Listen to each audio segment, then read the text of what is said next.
Hey guys, it's Nuka here. Now, as you can tell from the title, this video is going to be about storing all-purpose flour long term. So I'm going to show you the required items as well as the highly recommended items that you're going to need in order to store your all-purpose flour for at least 5 to 8 years. Now, I know there's going to be some discussion, more than likely, about how bleached flour isn't that good for you, how unbleached could be better, and that may be true. But when it comes to long-term storage, bleached flour will last longer than unbleached flour. And if you really don't know the difference between the two, more than likely you have been eating, if you're an urban dweller of course, more than likely you have been eating bleached enriched flour. You made it in cakes when you go to the grocery store, or you may have made it yourself through making your bread at home, or whatever the case may be. I know what's also coming up next, and I want to get some comments about I should be storing wheat. And I agree, wheat is better, it's more nutritious, and it lasts longer. My only concern with wheat is that it does cost more.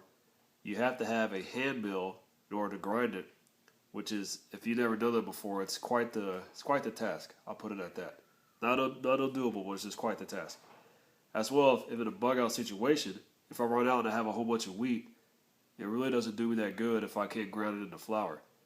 Here, if you go ahead and you pack this into your Mylar bags into flour, or that's already made of flour, then at least if you ever had to hit the road, it's already ready. All you have to do is put water in it, maybe some salt, whatever the case may be, and you can start making some flat bread. I'll post another video on that as well, my recipe on how to make flat leavened bread. Now, the required items you're going to need in order to store your all-purpose flour for long term is number one, you're going to need the flour. Number two, you're going to need the Mylar bags.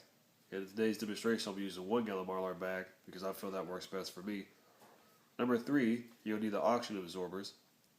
For the 1 gallon Mylar bag, the 300cc oxygen absorber works great, so that's what I'll be using. For other different size Mylar bags, you're more than likely going to need different size oxygen absorbers. So just make sure you do your research on that. As well, number four, the last required item you need is you need to have some type of searing heat in order to enclose the Mylar bag.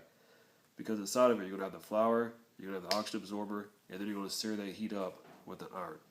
Those are the four required items you would need in order to store your flour for long term.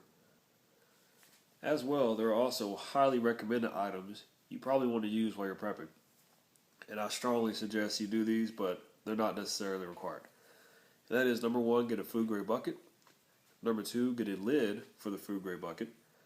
Number three, get yourself some duct tape. Number four, a black Sharpie.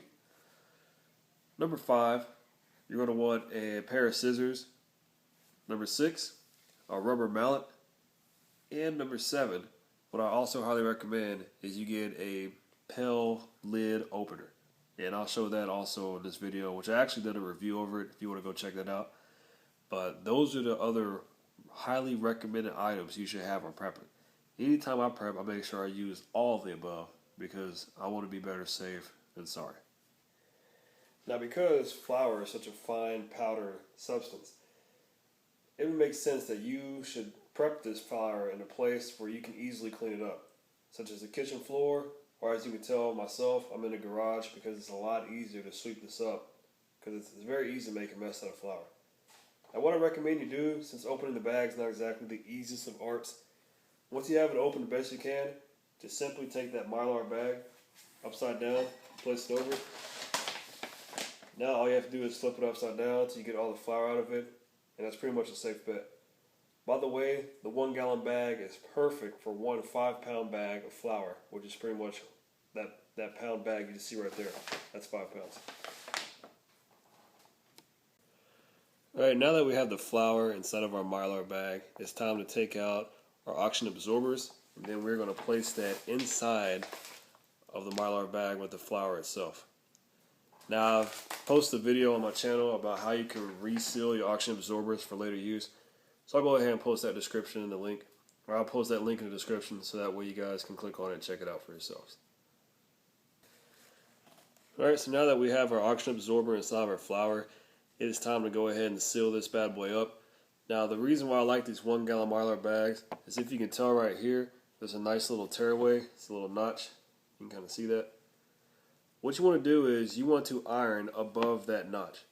Maybe by like an inch or so. Iron above that notch. That way when it's completely sealed and you have to bug out somewhere, you never really, well, I'm not going to say never, but more likely you won't need scissors because all you have to do now is just rip at this tearaway and you have access to your food. So go ahead, seal this up. You're going to use an iron. You're going to want to use the seal on the front and on the back of the Mylar bag to make sure you have an impenetrable, airtight seal. Now when you're done sealing, you should have your bag look something like this. On the front and on the back. As well, just a sanity check, hold it upside down. Just try to see if you can squeeze any powder out of it. Now flour is so fine that if you had a hole somewhere, you'd probably see dust of flour come out. But if you didn't, you most definitely did it correct. Alright, so up until this point we've showed all of the mandatory required items. Now let me show you the highly recommended items and why you should just use them anyways. So here, if you notice, we have our Mylar bag that is labeled 5 pounds, bleached flour. It also has an expiration date.